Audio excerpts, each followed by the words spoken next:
vavy niarabaka anao amin'izao alina izao izay manaraka ny fampahalalam-baovao ny Real News ny vaovao marina eto amin'ny RealTV Madagasikara. Asiko ihany koa ianao anaraka izany hatramin'ny farany. Dia aro arahantsika avy hatrany ny lohateny misongadina.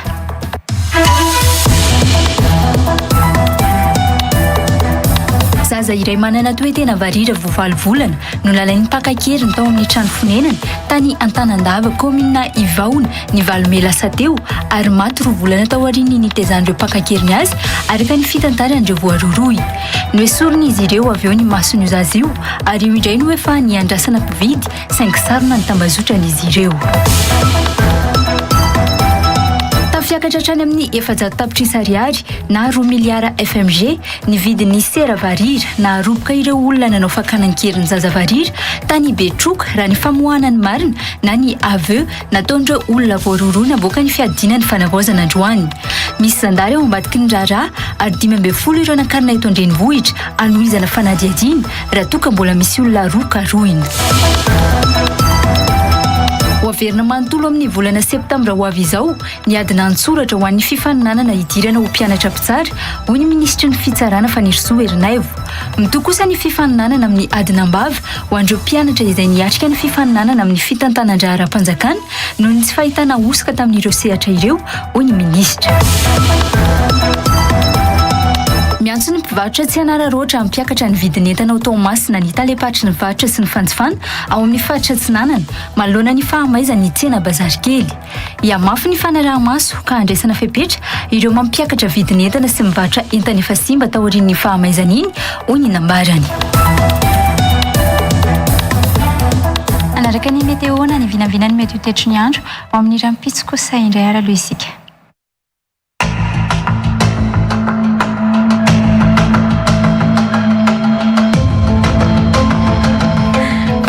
Tsika rehetra any an-tokantrano indray ary amin'izao fotoana izao izay atao anatin'ny fampahalalam-baovao eto amin'ny RealTV Madagasikara. Mahakasika ny toetrantsika ro an'ny rampitso dia hibantoerana aloha izany ny rosakorana ny ao amin'ny ilany atsinanana i Madagasikara ao raha omaina ny ankamaroan'ny faritra maro eto Madagasikara ho an'izay rampitso izay.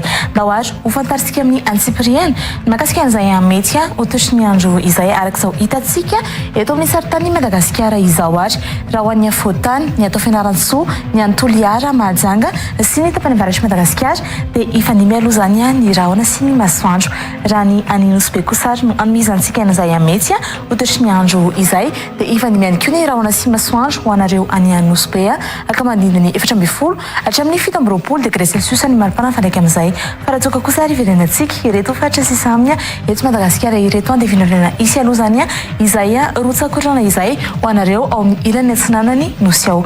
Toy izay ary raha ny tsara ho fantatra mahakasika ny mety ho toetry ny andro ho an'ny tapany maraina raha ny tapany ariva kosa indray ary izao no anohizantsika an'izay amin'ny alalan'ny saritany Madagasikara hatrany ary araka izao hitantsika izao dia ho maloka aloha zany toetry ny andro ho an'ny afovoantany sy ho anareo any Fianaratsoany vinavinana mbola itoy izay rotsakorana izay ho anareo any Sainte Marie any raha ahitana orana tandrivinahona kosa nefa ny ao Toamasinao ibalika ny masoandro ho an'ny Antoliara Mahajanga sy ny tapany avaratry Madagasikara. Raha ny maripana fandraiky amin'izay indray no fantarisika manaraka dia ho an'ny Fianaratsoany no ahitantsika ny maripana ambany indrindra izay manodidina 120 degré Celsius ary ny ao Mahajanga ao no ahitantsika ny maripana ambony indrindra izay manodidina 430 degré Celsius. Toy izay ary raha ny tsara fantatra mahakasika ny mety ho toetry ny andro ho an'ny rampitso ankasitrana feno ary isika rehetra izay niaraka aminay hatramin'ny farany ary anasanana ao hatrany ny fampahalalam-baovao eto amin'ny RealTV Madagasikara. Mamy fotoanantsika ary ho amin'ny rampitso indray feno matsopoko.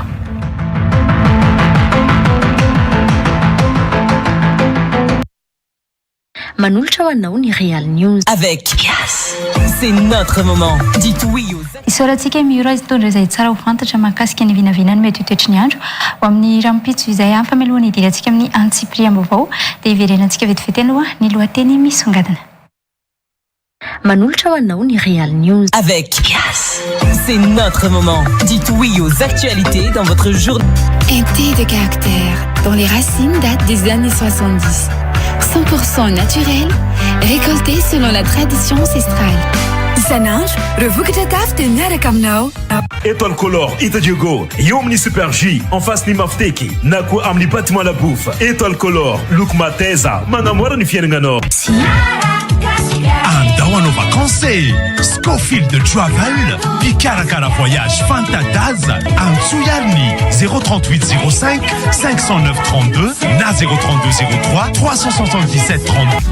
Marina moa fa ny patte courte primo dia misy amin'ny endriny spirali ary torti. Misy amin'ny lanjany 10 grammes sy 10 kilao ny patte courte primo. Primo, manger devient encore plus un plaisir. Pour nos travaux, comme les infrastructures ou les fondations, nous faisons confiance à Global Ciment. Global Ciment, un avenir bâti solidement. Effraction, cambriolage, agression, protégez-vous. Confiez votre sécurité à un professionnel du métier. Des agents sélectionnés et bien formés vous seront confiés. Fortement équipés, ils seront prêts à intervenir à tout moment.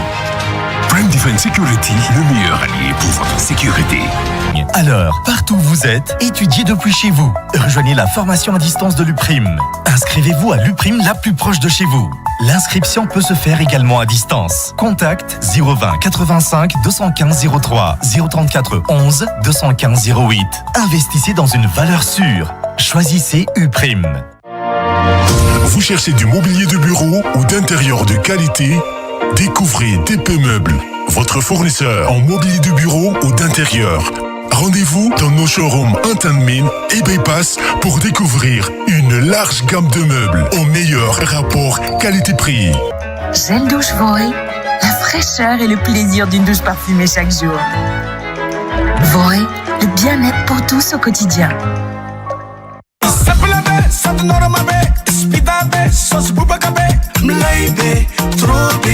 Il est bon. Presto suprême, Missa VAOVAO, sauce Norma B. Le journal télévisé vous est présenté avec le soutien de l'école des polymathes. Discipline, sécurité, réussite. Bonne édition de Real News. Panneaux solaires, batterie solaire, convertisseur, régulateur, Sinmaj Karazan. Afaka manifa afapua noizai, nam nietan, nam fandraisan, nam installation. Kamanasanoititkan magasin ProWatt, un 4 foot. ProWatt, éclairant l'avenir avec l'énergie verte.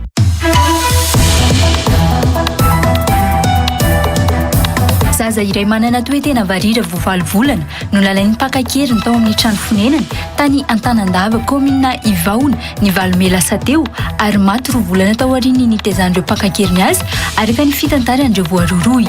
Noesoriny izy ireo avy eo ny masony zazy io ary io indray no efa niandrasana mpividy saingy sarona ny tambazotrany ireo.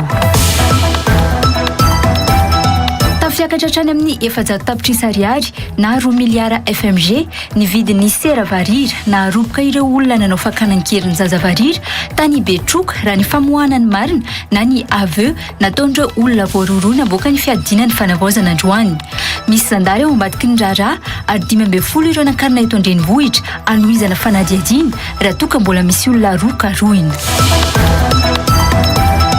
Hoaverina manontolo amin'ny volana septambra ho avy izao ny adina antsoratra ho an'ny fifaninanana idirana ho mpianatra mpitsara hoy ny ministra ny fitsarana Fanirisoa Erinaivo. Mitoa kosa ny fifaninanana amin'ny adina ambava ho an'ireo mpianatra izay niatrika ny fifaninanana amin'ny fitantanan-draharam-panjakana noho ny tsy fahitana osaka tamin'ireo sehatra ireo hoy ny ministra.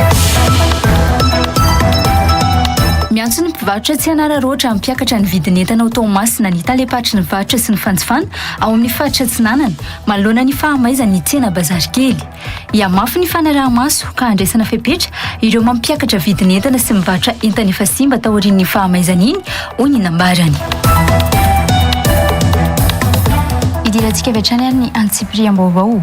Lehilahy miisa 10 no nakankerin'ny zaza manana toetena varira vao 9 volana tao Antanandava komina Ivaona ao amin'ny distrikany Betroka ny fahavalony volana May lasa teo. Maty nandritra ny fakanankeriny iray no zaza io no izy nanohatra ireo jiolahy.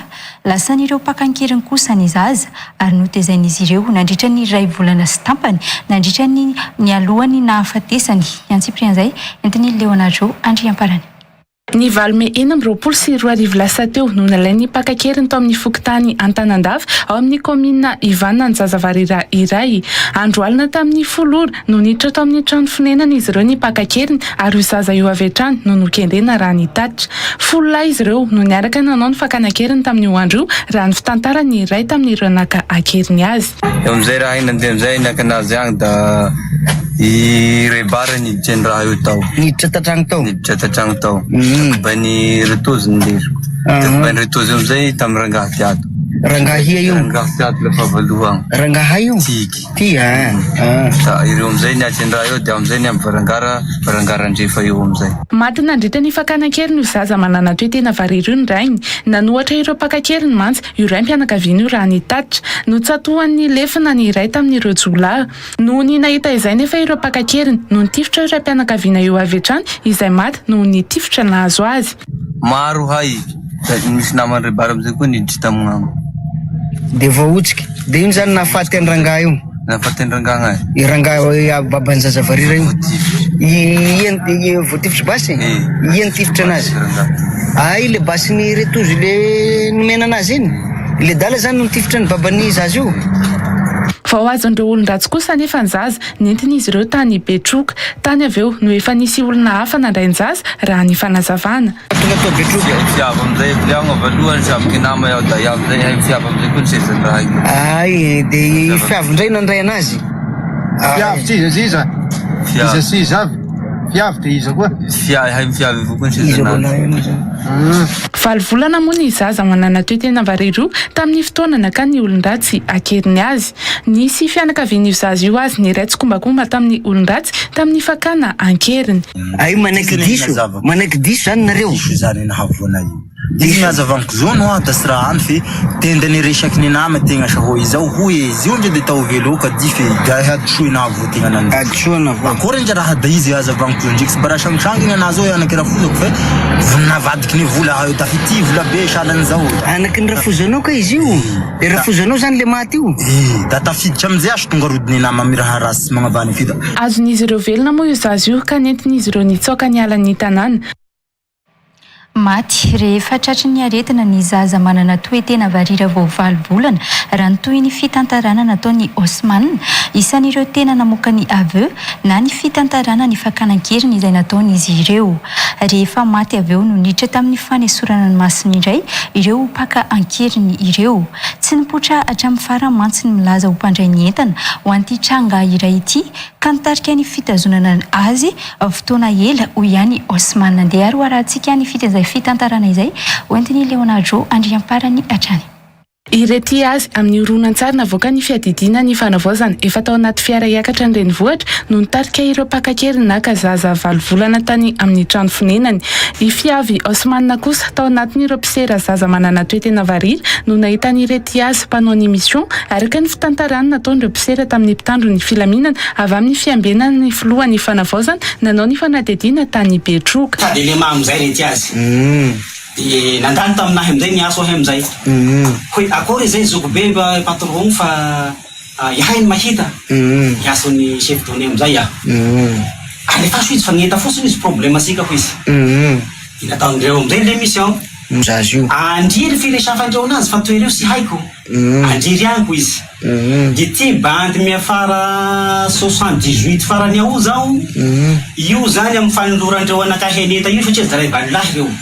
Raha vao niazondreo hita io de natolosandreo anakahy asimony Betroka. Moto roa no nampiasaina tamin'ny fitondrana io zaza manana toe-tena variry io ho ihany Osman. No entina tamin'ny trano iray tamin'ny dokotera voalaza ho atao amin'ny mpiray tsy kombakomba ny zaza raha ny fitantaran'izy ireo. Ka raha vao niazo amizay hita io zany nalaiko tasimony tanay eo. Yahay mirangahy io bidolozizy io. Io hay nangalaky ny tegna tasimony tanay. Nampidirina trano amin'ny radoko ao. Tao zahay aby ay loambary aby zany mosy ao meran'ny eo. Fenina ny herinandro.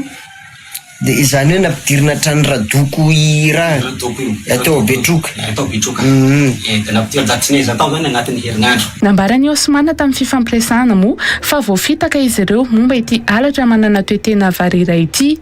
Mbola nasaina nandositra ihany koa azy noho ny filazana fa nanomboka ny opération variry. Tapabola ny ahay nalagny avao miaraky ny olana raha nio. Mbo sisy patron avao. De avy amizay ny opération.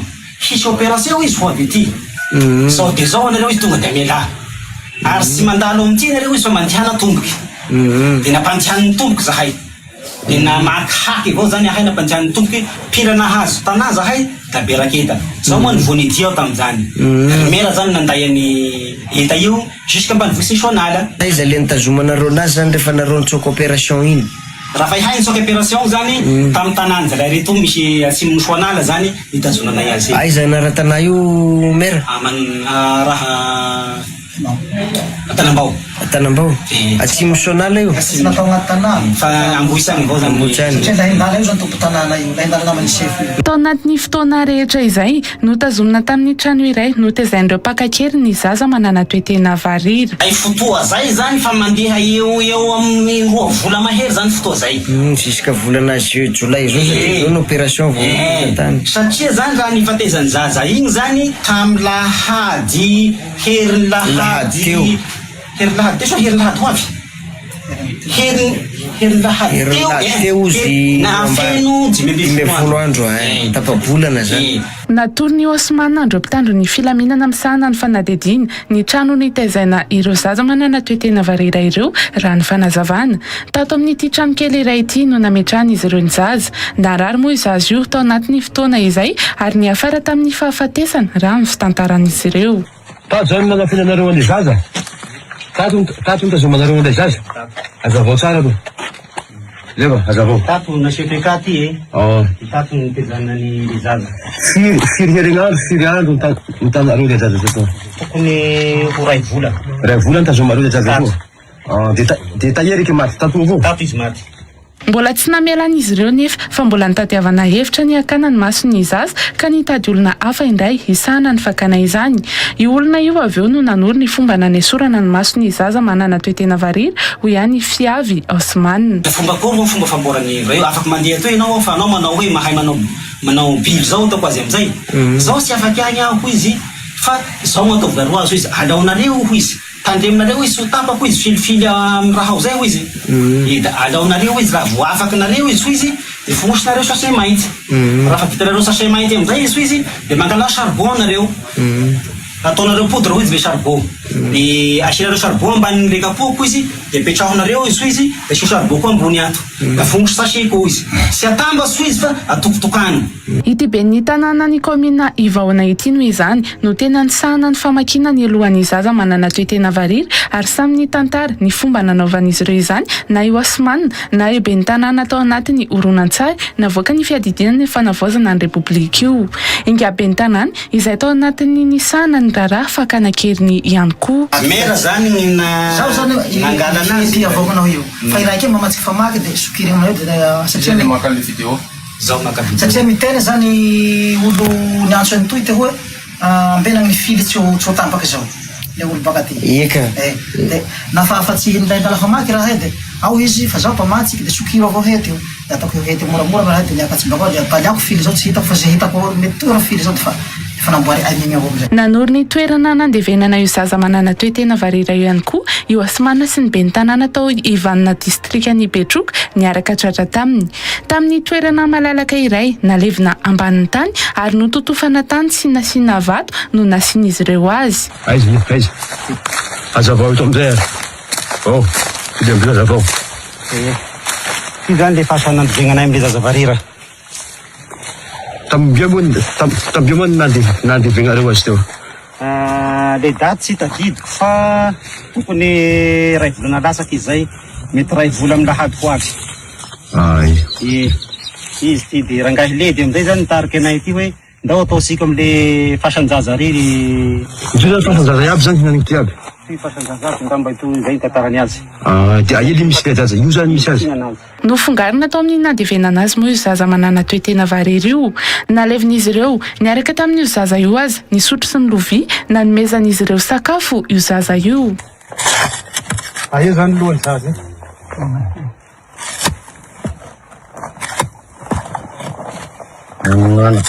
Zany hoe telo herinandro amin'ny alahady afaka maray zany izy io. Efa sy 15 jours tamin'ny lahady raiky tazy. Fa iveriko efa ray vola amin'ny lahady zao. Io sotro zao.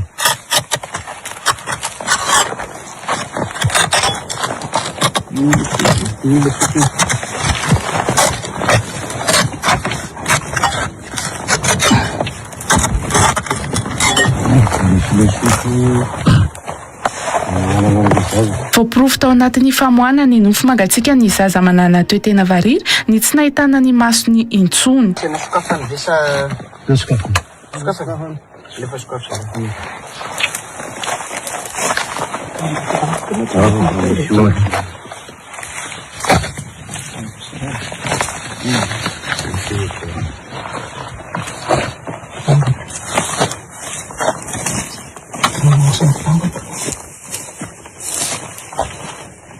Manga aminareo izy ny zavatra. Mbola fotoana mola dia sarako. Izy satria le kode reperaka aminazy voalohany sy fotsy miaraka vidiana.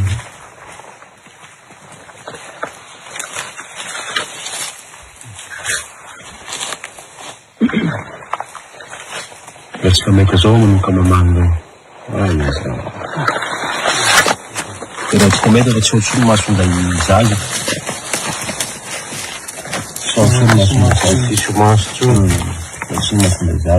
Rehefa vita moa ny fanadihadiana no karakaraina ny fandevenana io zaza manana toetena variry io ary naleviny. Tsy naka io razana kely io intsony koa ny avy ny tany Mahabo hoy avy amin'ny fiadidiana ny fanavaozana ny Repoblika. Fa mitentina 700 tapitrisa ariary na 2 miliara FMG ny tetibidiny zaza manana toetera variry raha ny fitantarana ireo paka ankeriny atrany. Ho an'ity tranga fakana ankeriny ity, sandaro ny tena nahitana ny voalaza fa patron mandray ny entana hoy Osman tao anatin'ny fitantarana nataony araka ny horonan-tsary navoaka ny fiadidiana ny Repoblika. Tamin'io noho izany no niangan'ny fakana ankeriny ilay zaza tany amin'ny distrika ny Betroka araka ny fitantarana ireo voaroroy rehetra ireo. Iantsipriany izay indray ary. Tao anatin'ity horonan-tsary iray minitra sy 7 sekondra ity no nahitana ny finosana misy ny masony zaza variry. Tao anatin'ny kapoaka no nisy azy raha ny hita tamin'ny horonan-tsary.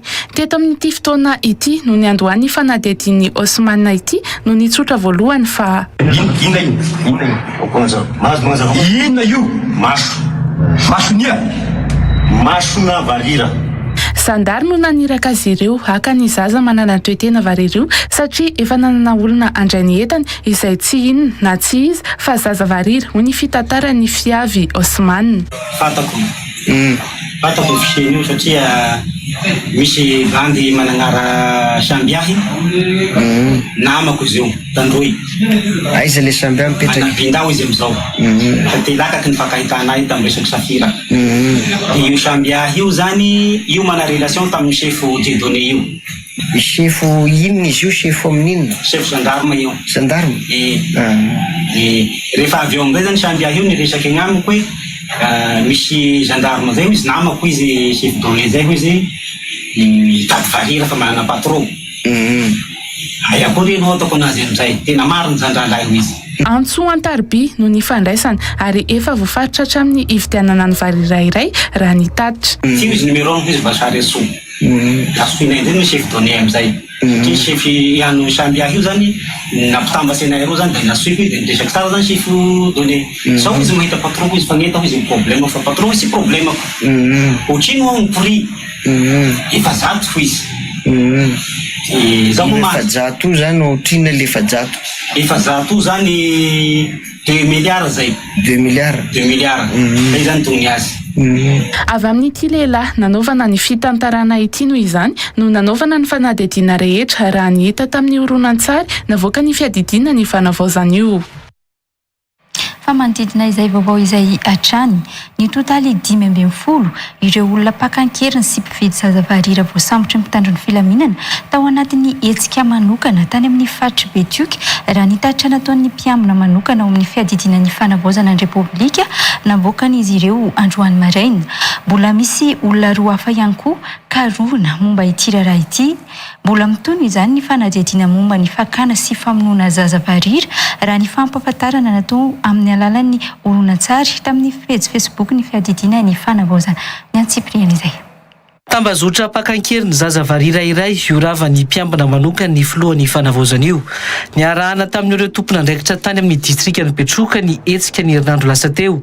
Samy efa misy tratra na ireo mpivarotra na ireo mpividy ireo zaza varira ireo. Rehefa nandeha ny fanadihadiana dia tratra ireo olona nanao ny fangalarana varira sy namono ny ray ny zaza varina tany amin'ny faritra izay nakany zareo azy.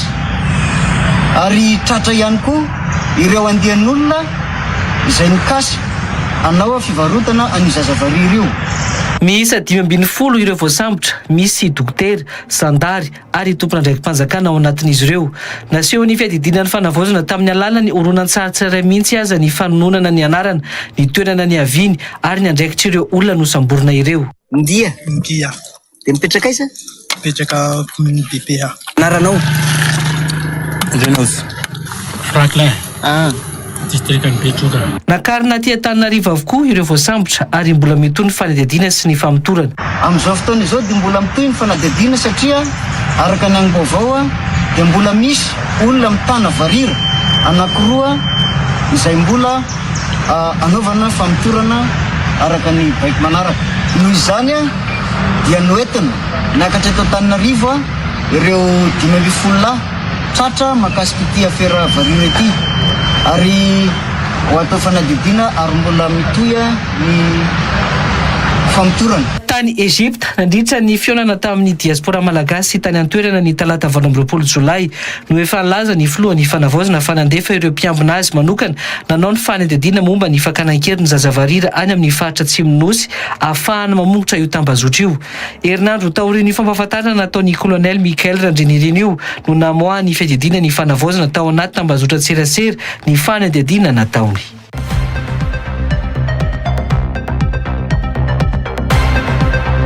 Ny fandarana manokana anio amin'ny sivyorala aoriana ny fampalalam-baovao Aldini Ralamboseheno avy amin'ny Fio Plus iresaka mahakasika ny fampiofanana momba na fiompina.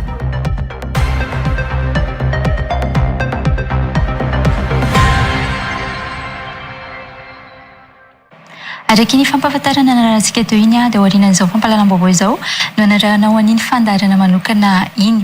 Fa tohizantsika amin'ny vaovao avy any Toamasina kosa indray aloha ny fampalalam-baovao.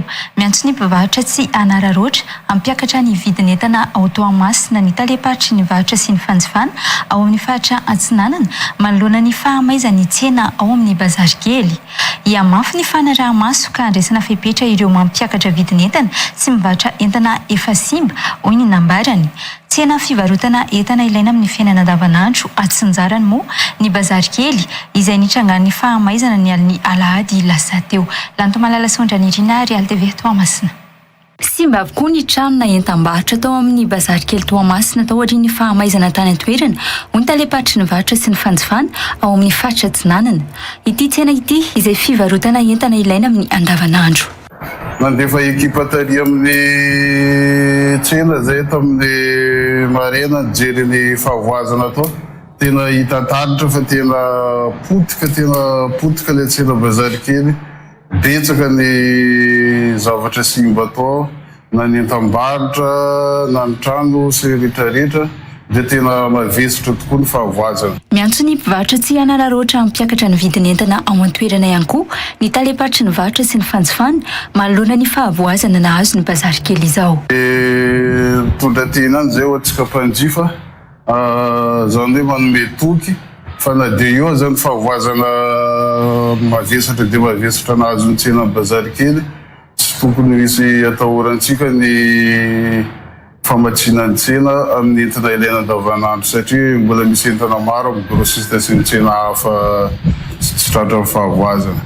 Andraisana fepetra avy hatrany ireo tratra manararoatra mampiakatra vidin'entana sy miny mivarotra entana efa simba noho ny fahamaizana ao Toamasina hoy ihany ny fanazavana. Raha ohatra ka tena misy mampiakatra vidin'entana ka tena hita hoe efa nararaotana fotsiny ny fahavoazan'ny tsena bazary kely dia misy fepetra maro azo resina satria tena famonona ny mpiarabelona zany.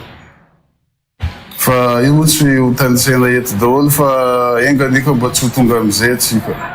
Tsy hisy kosa ny fahabangana amin'ny famatsiana entana ilaina amin'ny andavanandro ao Toamasina noho ny fahamaizana iny raha ny fanazavana. Dia eto koa za mitodika amin'ny fahendrentsika eto Toamasina mba hiara-tsinjo ny mpiarabelona amintsika. Mitiko tena eto zany mpivarotra sasany mba tsy hanararoatra ny fahavoazana manjo ny namantsika dia ampiakatra tsara-drary ny vidiny ety satria hena manko ny fifaninanana satria tsena anisany ngeza amin'ny entana tsinjarany no vony fahavoazana. Dia matoky ny fahendrena rony avy teo fitelo ova miparitry ny varotra mba tsy hanao an'izay trano fanararaotana zay. Omaly moa no nanao fidinana ifotony teny amin'ny tsena bazary kely ny tompona andraikitra avy amin'ny talim-paritry ny varotra sy ny fanjifana ao amin'ny faritra Atsinanana. Fa vaovao avy Toamasina izay hatrany sahirana tanteraka amin'ny fiatrehana ny fahavoazana noho ny fahamaizan'ny bazary kely ireo mpivarotra voankazo raha nolazain'izy ireo androany. Nahatratra 5.90 isanjato mihitsy mantsy ny faty antoka raha nolazain'ny lehibentsena ao an-toerana. Nangataka fitaovana toa ny fasika sy simenitra ary tafo avy amin'ny fitondram-panjakana entina anarenana ny tsena moa ny mpivarotra raha nambaran'ny lehibentsena izay nitondra ny tenin'ireo mpivarotra nandritra ny fidinana ifotony nataon'ny ministerany aditany tany an-toerana androany. Lantomalala saondrany nira RealTV Toamasina hatrany. Tsy voarina akory ny fahavoazana noho ny rivodoza akezany dia mahindray ny tsena ny bazary kely Toamasina hoy ny solitena ny mpivarotra ravatsena vokatry ny fahamaizana ny aliny alahady ireo Aogositra lasa teo androany. Mafy noho ny fahavoazana tamin'ny rivodoza azy inona azo iny hoy izy ireo. Mafy tokoa zao mba mahazo anay eto anatin'ity tsena ity tsy vitany dezany mbola indray lombolombo dezania zany zavatra napetraka nilay afo mafy dia mafy fanagnana ny arina nandritra ny taona maro no ripaka tao anatiny minitra visikotsy mafy zany. 5.90 isanjato ny fahatiantoka naterany fahamaizany tsena ny bazary kely ambony sy ambany hoy ny lehibe ny tsena. Sahirana tanteraka ireo voankazo amin'izao fotoana izao raha ny nambarany. Reraka tena reraka zay ary sahirana tanteraka manoloana ny fahavoazana izay mahazo anay ary tena fototra tanteraka ny fanagnana tsy hiteny misy amina tapitrisa fa tena vola be satria tena tsy napozina manoloana ny zavatra misy zao ary eto zay dia amin'ny 95% ny fahatiatoko mahazo anay raha ny tia bazary kely ambony sy ny bazary Espanady. Nangataka fitaovana entina anarenana ny tsena moa ny lehibe ny tsena ao amin'ny bazary kely androany. Afaka arenina aingana ny fampitena raha misy ny fitaovana raha ny nolazainy. Alao izahay ihany magnamboatra ny tsena fa ny materiel nomenareo satria zava-dehibe aminay satria tena ataonay farany aingana ny agnamboatra azy ka ny tena ilaina maika dia ny resaka tôle sy ny resaka kakazo ary ny fasika no mba hanambarana zao trano zao tena ilaina maika be zany mba hahafahanay tena isoroanay farany aingana ny zava-misy sy ny problème anay ka dia zay no etaeta zay avy amin'ireo vahoaka reo hoe aloha mba amboarinay fa ny fitaovana kosa omenareo raha mba azo atao satria zay no atahatanay vahoaka sy maditra eto bazary kely ambony sy eto ambany. Raha ohatra moa tena hoe tsy eo le tôle sy kakazo fasika azo atao zany omena vola vidaranay tôle satria zay no tena maika eto bazary kely ambony sy ambany. Nahatratra 7.70 sy 530 moa ny tsena mahita ao amin'ny fahamaizana anazy ny tsena ny bazary kely Toamasina ny alin'ny alahady Omaly alatsinainy 3 Aogositra.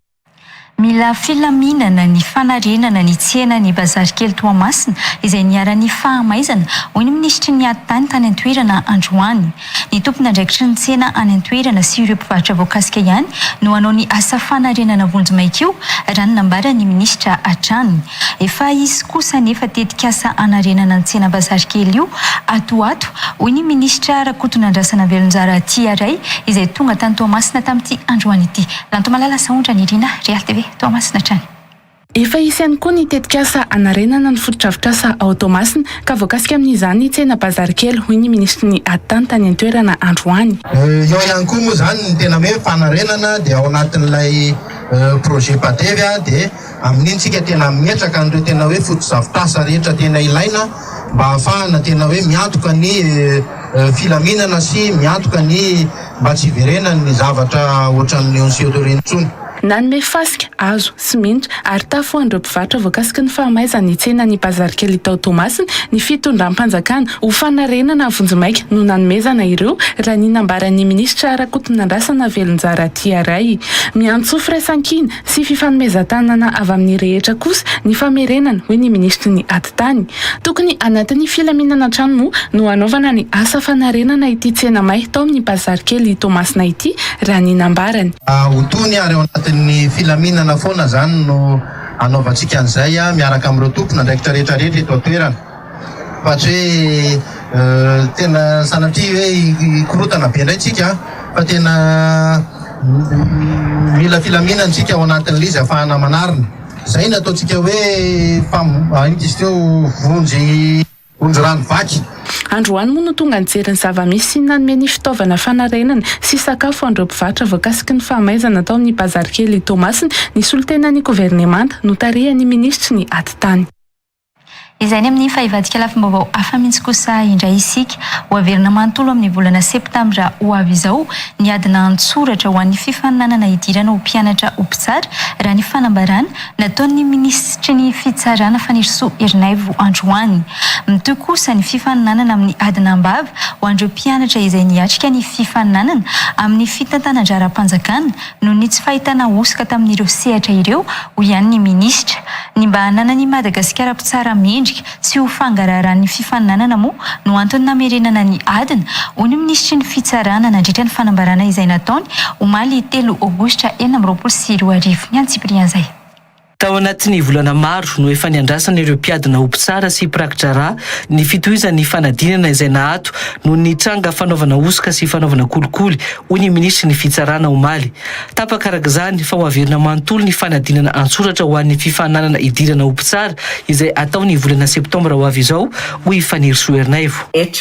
Arak'izany mifanaraka amin'ny arete laharana fa 427 bara 2024 nivoaka androany fa 3 Aogositra 2024 ho an'ny filière judiciaire dia tapaka ny amerenana ny fanadinana antsoratra manontolo. Ho tanterahana izany ny voaloka hatramin'ny faha-4 ny volana septambra 2024. Fanapahan-kevitra ny raisina izany mba azahoan'ny mpiadina rehetra mifaninana ao anatin'ny fitovian-jo ny mangarahara ary ny fahamarinana tanteraka. Mitoy kosa ny adina ho an'ireo mpiadina miatrika ny fitantanan-dra-panjakana sy ny arabola ho ny ministry ny fitsarana. Ho an'ny filière administrative sy financière kosa dia tsy nahitana ihany na proof manamarina fisina tsy fetezana ny fanadihadiana. Noho izany dia hitohy ara-dalàna ny dingana rehetra ka ho tanterahana ny fanadinana ambava na ny oral ny 17 ka hatramin'ny 20 Aogositra 2024 ho avy izao. Noraisina ireo fanapahan-kevitra ireo mba hampangarahara ny fanadinana sy ananan'ny Madagasikara mpitsara mendrika sy atokisan'ny vahoaka ho ihany Fanirisoa Erinaivo. Dehibe mihoatra noho ny fahamarinana ny fitovian-jo ary ny fahamendrehana amin'ny fidirana ao amin'ny fitsarana. Ny tanjonay dia ny azahoan'ny Madagasikara mpitsara voafantina amin'ny fomba madio, mangarahara ary mendrika ny fitokisan'ny vahoaka. Izany dia ao anatin'ny ady amin'ny kolikoly sy famerenana ny asan'ny fitsarana.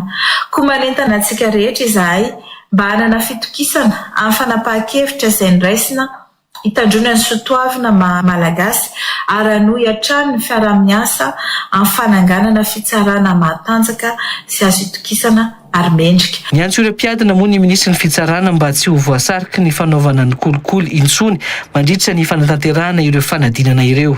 Ho anareo mpiadina rehetra mirary fahombiazana sy fasahiana izahay engane ny ezaka sy ny fahaiza-manao nareo no hitondra nareo ny fahombiazana ary averina hiatrany aza miditra amin'ny kolikoly mba ho afaka amin'ny fifaninanana idirana mpitsara na prakitra ra na karazana fifaninanana rehetra idirana ao mpiasam-panjakana. Ny isa enina moa ireo efa niakatra teny amin'ny tendrom-pitsarana misahana ny kolikoly momba iorara kolikoly tamin'ny fifaninanana idirana ho mpitsara io ny alatsinainy 3 Marsa 2024 ka nisiny ireo olona 3 nampidirina amponjavonjimaika teny amin'ny fonja Navaradrano.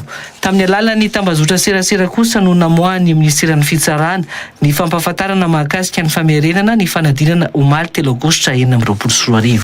Tsy ny fifaninanana ompitsara ihany no misy averina amin'izao ho ny mpahalalana Clément John androany. Tsy maintsy averina ny fanadinam-panjakana rehefa hita fa misy lesoka sy osika ka rary ny fanapahan-kevitra nyraisin'ny ministeran'ny fitsarana amerenana io fanadinam-panjakana idrirana ho mpiofana ompitsara ao amin'ny ENMG io ho ihany ny nambarany. Misy ihany koa moa ireo fifaninanana idirana ho mpiasa-panjakana samihafa no mbola tsy hita soritra akory ny fotoana amerenana azy ho ihany Clément John tozy Rabefatra sy Andry Rabesotra. Ny ravitra manontolo mihitsy no simba rehefa nisy ny osika tamin'ny adina tao voa ny mpahalalana Clément John androany. Amin'ny droit de milaza hoe la fraude corrompt tout. Ny fraude mandrava ny rehetrarehetra. Zay tsy jerena hoe nandeha ankitsipo ny mpiadina na nandeha ankarantsipo na bonne na mauvaise foi. Donc rehefa nisy condamnation tao dikan'izay le système ray manontolo mihitsy no simba de zay nahatonga azy naverina. Ao anatin'ny tokony averina ihany koa ny fanadinam-panjakana eo anivon'ny INFA no nilesoka nisy tao anatin'ny fifaninanana io hoy Clément John. Fa tsy orery nisy koa ny an'ny NEFA de nisy ho tompon'andraikitra ny gada de nifoanina koa le concours ary hatramin'izao mbola tsy naverina. Ny volana Desambra tamin'ny taona 2024 moa no efa nanaovana ny fanadinana idirana ho ao amin'ny ENMG saingy nahato io fanadinana io noho ny fahitana osika sy kolikoly raha ny nambarany ministeran'ny fitsarana. Fa eny amin'ny village voary eny Andotapenaka no atao foibe ny dinka nasionaly sy ny fikonan-dono nasionaly sy toerana iasan'ny FFKM ka isian'ny fifandraisana amin'ny FFKM mandritra ny fanatanterahana ny dinka nasionaly eto amin'ny firenena. Tafiditra ao anatin'ny fahavononana amin'ny fanatanterahana ny dinka nasionaly ny fahazahoana ity foibe iasana ity ho ny sekretera jeneraly ny FFKM ny Révérend Tahina Ranaivo Arvelo. Omaly moa no nitanterahana ny fitsidian'ny FFKM sy ny solitenan'ny gouvernemanta ity foibe ny FFKM VAOVAO eny amin'ny village voary eny Andotapenaka ity. Tozy Rabefatra sy Andry Rabesotra. Tafiditra ao anatin'ny dingana amin'ny fanomanana ny dinka nasionaly ny fametrahana ny foibe fiasan'ny FFKM mandritra ny fikalandom-pirenena ho ny sekretera jeneraly ny FFKM. Manatanteraka ny dinka nasionaly na ny concertation nationale moa zany dia nangataka tamin'ny filohan'ny fanavaozana ny repoblika mba hisian'ny toerana ahafahan'ny FFKM miasa dia isorana manokana Andriamatoa filohan'ny fanavaozana ny repoblika ny Madagasikara sy Andriamatoa ministry ny fanajariana ny tany izay isan'ny mikarakara sy mijery izay toeran'izay ka nafanana azo toerana eto amin'ny village voary izao entina manatanteraka ny asa fandradrana sy fitariana izay concertation nationale izay. Anaporofona ny finiavana fitondram-panjakana no anany fanatanterahana ny fikanando nasionaly ny nanomezana ny village voary ho atao foibe ny FFKM ao anatin'ny dinka nasionaly ho ny ministry ny fanajariana ny tany. Rahantsika mahalala moa fa ty toerana ty dia anisemad zay ambany fitantana ny ministera ny fanajariana ny tany zay sy ny raharantany zay andreketako ka natongavako eto dia iraka manoka ny filohan'ny fanavaozana hanolotra an'ireny bâtiment zay nitetezitsika teo reny mba hiasany FFKM satria ny FFKM no hitarika ny dinika nasionaly na ny concertation nationale. Trano miisa efatra ao amin'ny toerana nametrahana ny marary ny Covid-19 sy ny Mpox ity no afaka ho ampiasain'ny FFKM ao anatiny izao dinka fanatanterahana ny dinka nasionaly izao raha ny fanazavana. Omaly no natao ny fitsidiana ofisialy ny toerana izay notarian'ny FFKM sy ny ministera ny fanajariana ny tany. Hitantsika teo moa zany fa misy bâtiment efatra izy ireo ho ampiasaina ao anatin'izay fotoana natanterahana ny concertation nationale izay dia ezaka andrindra sy hijery ny fomba ampiasana andreo ny FFKM misy no atao promo amin'izy ireo misy ihany koa no atao efitrano ivoriana ary misy ihany koa ny toerana izay iasan'ireo filoham-piangonana manokana. Izy moa ny famatsiana fitaovana ity ivitoerana ity atao anatin'ny andro avy raha ny vaovao azo avy amin'ny FFKM. Tsy maintsy miantoka ny fitohizan'ny asa mifandraika amin'ny fiarovana ny fandaminana anabakabaka andreo karazana sidina rehetra misy ny piasan'ny asekina araka ny sata mifen'ny piasan'ny asekina vaovao raha ny fampitam-baovao avy amin'ny ministera ny fitaterana androany. Misy mantsy ny fikasandreo sindikany piasa anatanteraka fitokonana manomboka raha mpitsodimy hatramin'ny 7 Aogositra ho avy izao ka antony fampatsiahivana io raha ny fanazavana. Ao anatin'ny asa ny tsy maintsy iantohana ny fandehanany, ny fandefasana olona itsabo tena aingana any ivelany na ny evasanina, ny sidina filana vonjomaika, ny sidina amin'ny mahaolona, ny sidina arabatra ary ny sidina aramiaramila raha ny fampitam-baovao ny ministera ny fitaterana. Manana andraikitra iantoka ny fitohizan'ireo sidina amin'ny fandrarana sy fandaminana anabakabaka ireo ny asekina raha ny fampitam-baovao hatrany. Ny fidinan'ny sandam-bola malagasy izay miteraka ny fiainan'ny karaman'ireo malagasy raha oharina amin'ireo firenena mpikambana amin'ny asekinamo no miteraka ny olana eo amin'ireo mpiasa araka ny fanambarany ministera ny fitaterana hatrany. Ny fitalehavana jeneraly sy ny mpiasa kosa nefa no afaka mifampidinika amin'ny marimaritra iraisana raha ny fanazavana. Efa nisy moa ny fihaonan'ny ministera tamin'ireo sindikany mpiasan'ny asekina ireo ny alatsinainy 3 Aogositra lasa teo ny resahana mahakasika ireo olana ireo raha toa ka mbola mihemotra amin'ny fotoana manaraka kosa ny fihaonan'ny talia jeneraly amin'ireo mpiasa noho ny antony mbola mahavoatazona azy raha ny fampitam-baovao hatrany.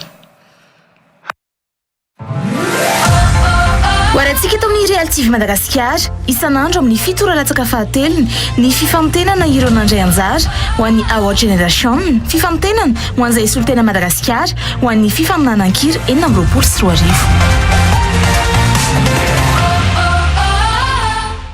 Mikasika ny fifaninanankira Our Generation 4 inhatrano anoizatsika ny fampahalalam-baovao.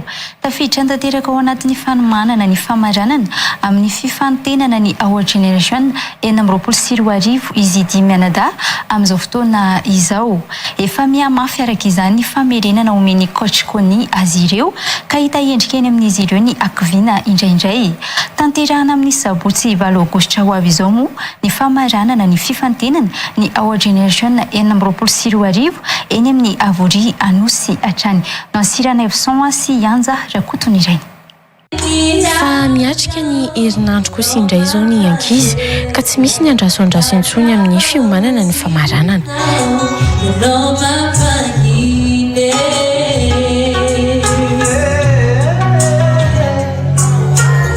Nareo zao no variation teneniko anareo rehetra.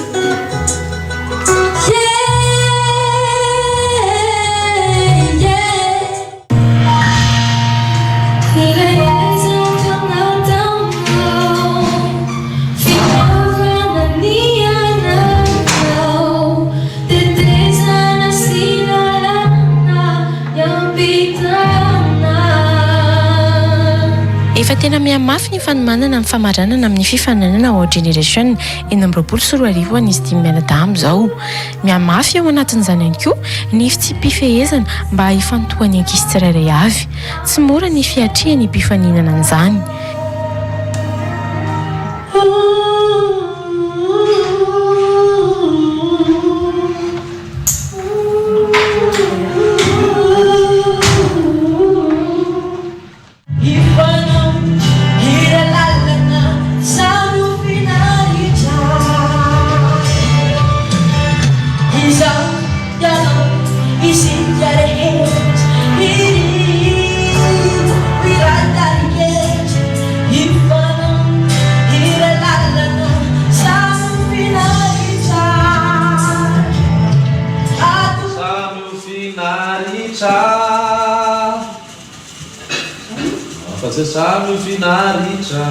Sami finalitra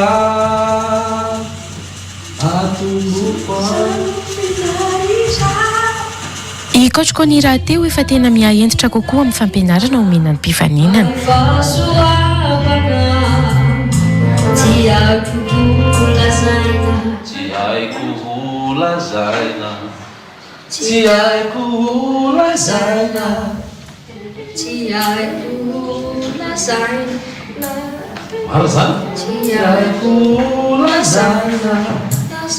Fa efa iza tokoa moa zao ny fanomanana coach-coni. Ny ankizy tao anatin'izay 2 andro ao anatin'ny herinandro farany mankotsika zao. Somary misy ny tsy tena tonga saina tsara hoe efa final tia. Misy indray nefa somary mataotaotra hoe anahoana re izy ty somary entitra kely izay tao anatin'izay 2 andro zay na ny avy ato amin'ny RealTV na izaho en tant que coach somary mametraka discipline misy kokoa. Zany hoe somary entitra ao anatin'ny fampikotranana na dia ataontsika hoe efa tsy fotoanany tena hoe fivizavizana be tsony amin'izao dia tsy maintsy ihany mijery an'ireo lesoka ireo teboka izay tsy maintsy ho apetraka. Tazana amin'ny endriky ny mpifaninana ny tahotra ny tebiteby amin'ny fampianarana omena azy ireo anome ny tsara ao anatin'izao fiomanana ny famaranana izao. Ny any amin'ilay rehefa mira moa izany dia ohatrany hoe somary reraka dia izay mbola mahatonga na hoe somary matahotahotra kely. Ny voankotrina izay atao amin'ity final stage ity tena hoe ambony satria tsy mitovy amin'ny tamin'ny stage 1 sy stage 2 fa tena hoe efa miakatra grady mihitsy ny fampianarana. Efa manana ny final stage aloha somary mafimafy raha oharina tamin'ny stage 1 stage 2 satria anao zavatra be dia be zavatra homaninay dia somary mafimafy le izy ny discipline lasa mihamafy koa ny telefona lasa misy fepetra amin'izay tsotriny nandritry ny stage 1 stage 2 dia coach koa somary lasa entitra amin'izay aminay.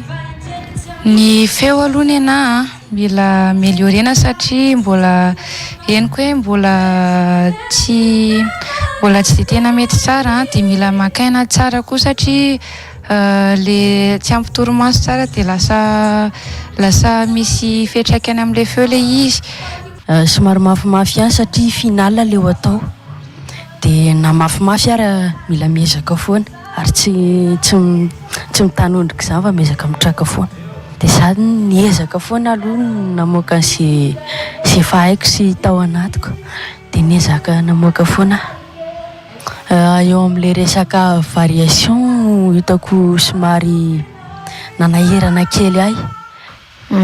Teo amin'ilay resaka hira somary novaina kely le izy dia somary sarotrarotra kely hoe arakar'ilay entinen'ny tatinansia dia ny hita amin'ny stage 1 stage 2 efa hita ampitsara iny dia iny nefa atao amin'ny final ny hira roa reny dia mila hovaina le izy atao amin'ny andro vaovao zany dia somary sahirana kely teo amin'ilay fanaovana an'le izy.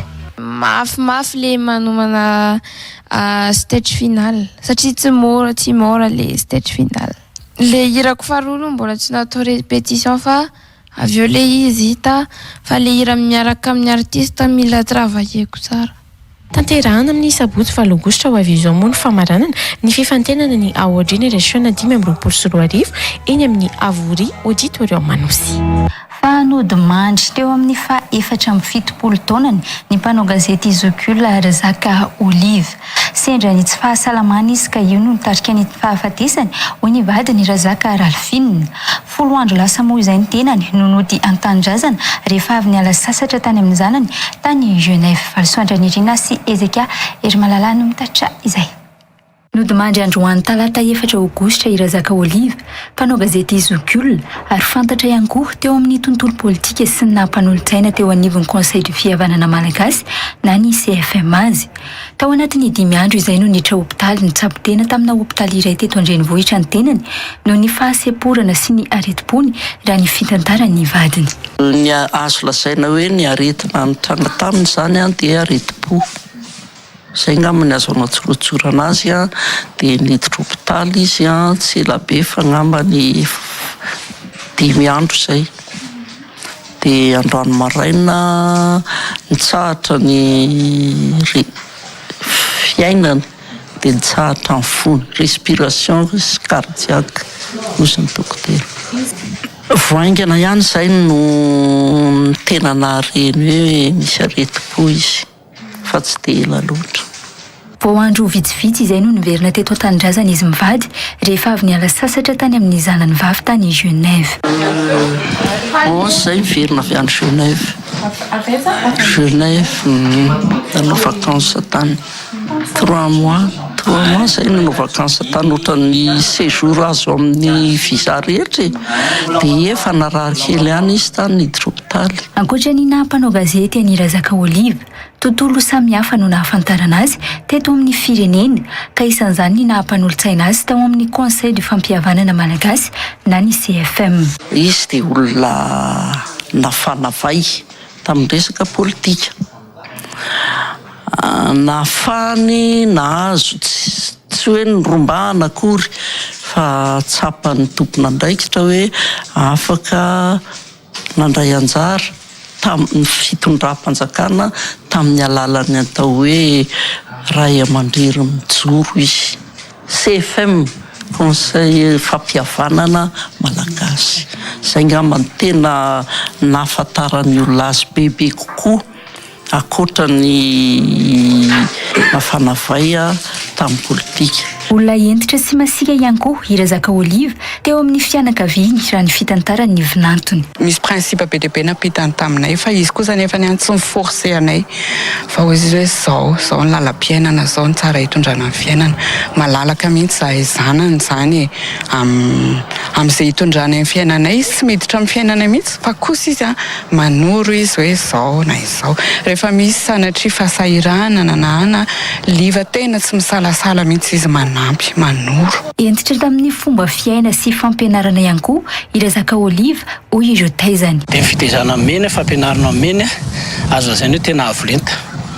Raha nisy zavatra niraisina tamina resaka amin'ny fiainana andavanandro io, fomba fiaina, resaka ara-politika nampianatra an'izany izy nandrisika amin'ny resaka fampianarana tena nanome zavatra be dia be izy. Fa ny zavatra nakaiky io dia izy tena entitra be masitsika ihany rehefa mampianatra sy manoro anao. Tsy manampitamby anao zany izy fa tena hoe tia ny zavatra anakay dia ataonao iny araka ny tokony ho izy raha ohatra ka raha zay famarinana nomeny zay. Efa nanoratra tao amin'ny gazety Télé Madagasikara sady mpanoratra tao amin'ny gazety bokin'ny fiangonana loteriana malagasy moa Irazaka Olive fony ny fahavelony. Ankoatra izay nanoratra ny tantaran'ny toby lehibe soa tanàna ihany koa izy raha ny tantara. Ny zoma 7 Aogositra izao moa no anatanterahana ny fandevenana nofo mangatsikany raha ny fampitam-baovao avy amin'ny fianakaviany androany. Ijao anatin'ny pejy doka kosa indray isika izao. Fahintsika eto anatin'ny fampahalalam-baovao amin'ity alina ity indray ry zareo avy ao amin'ny Biobelamada efa eto akaiky Madame Mivantana. Miarahaba anao ary tonga soa anatin'ny fampahalalam-baovao.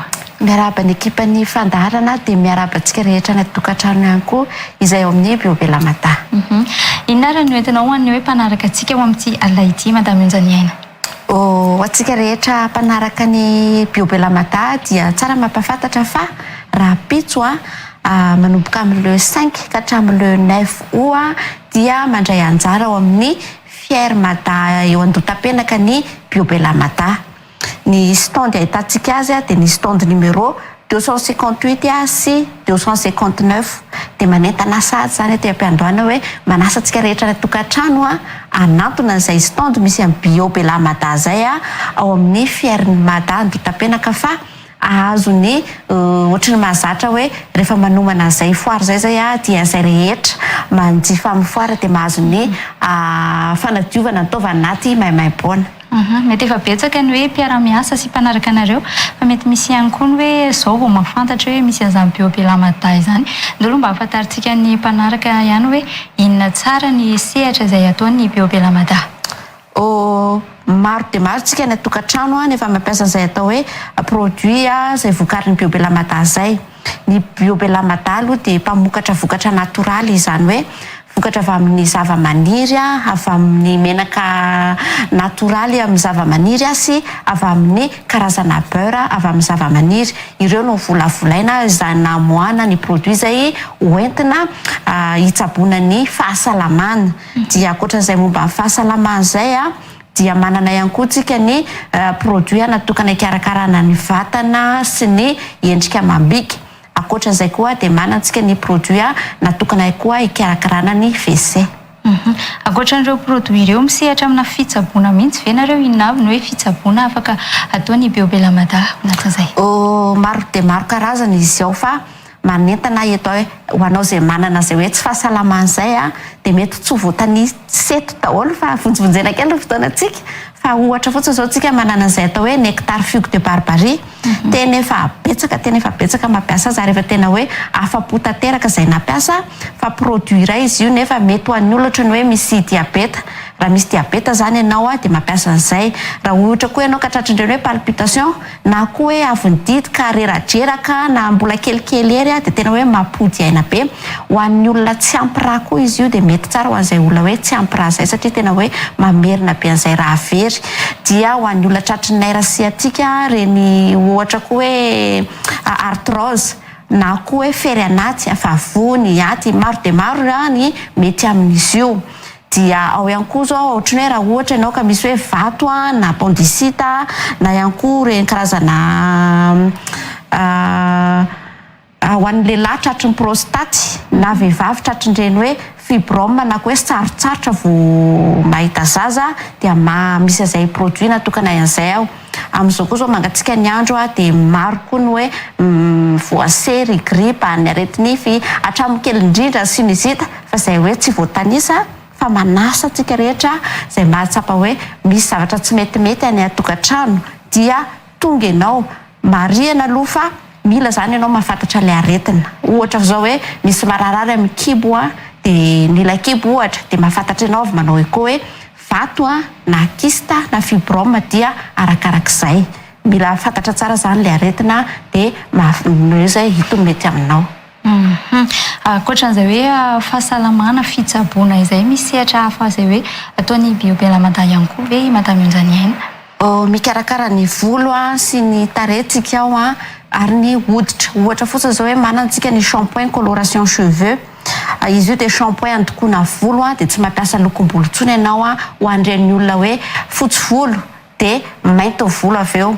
Raha ohatra koa ianao ka misy an'izay hoe olioly volo na somary hoe ngitangita ny volo ka te alama zany dia efa misy koa ny masaka sy ny shampoing anasana loha dia malama manala n'iny hoe somary miorongorona iny zany amin'ny volo. Marihana aloha fa arakaraky ny ampiasainao azy matetika amin'izay hoe mampatsotra volo no manatsotra.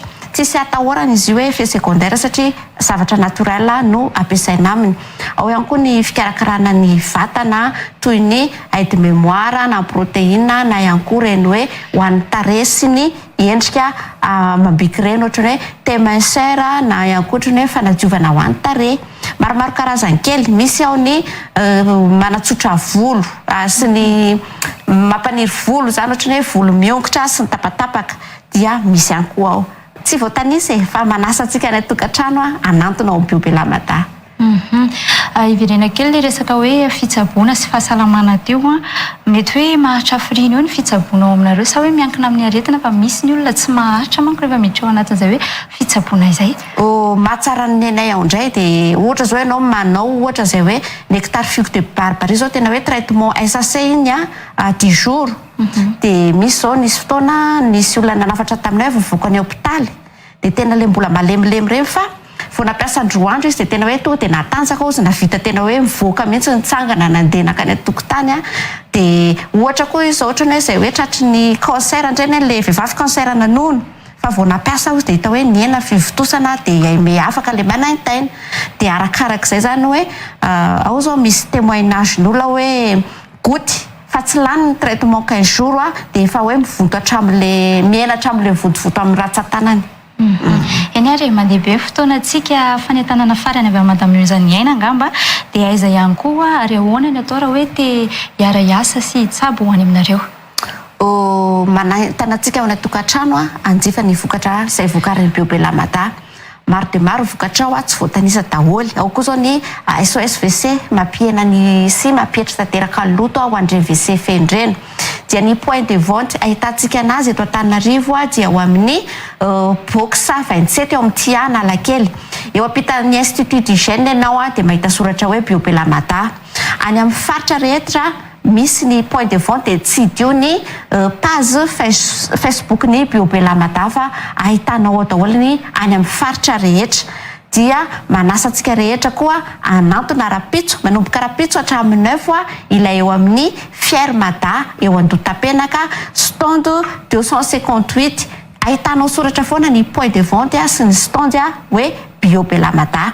Ho anareo any Majunga koa hifarana rapitso ny foara izay misy any bio Belamada ny Majunga dia tonga avy eo amin'ny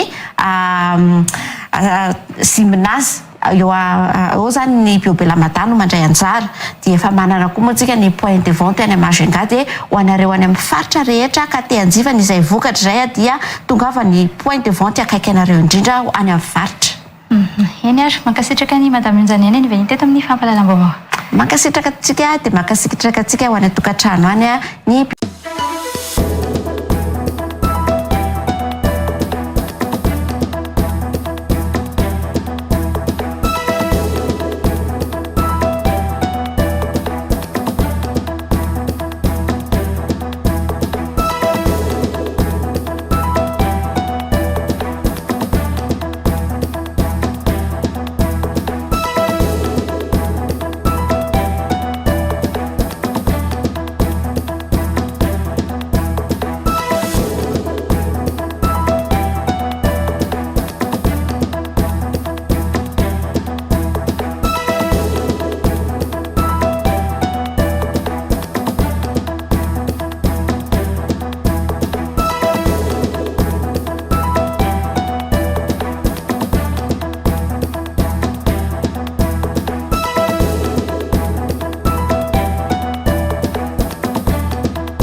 androany ditiny klasy tombovavy mikasitrako ianao tsy saraka taminay hatramin'ny farany aorianan'izao fampahalalam-baovao izao dia mbola hiaraka ao anatin'ny fandaharana manokana isika izay anasako anao hatrany ny fampahalalam-baovao kosa mamay fotoana anao dra mipitsy indray veloma tompoko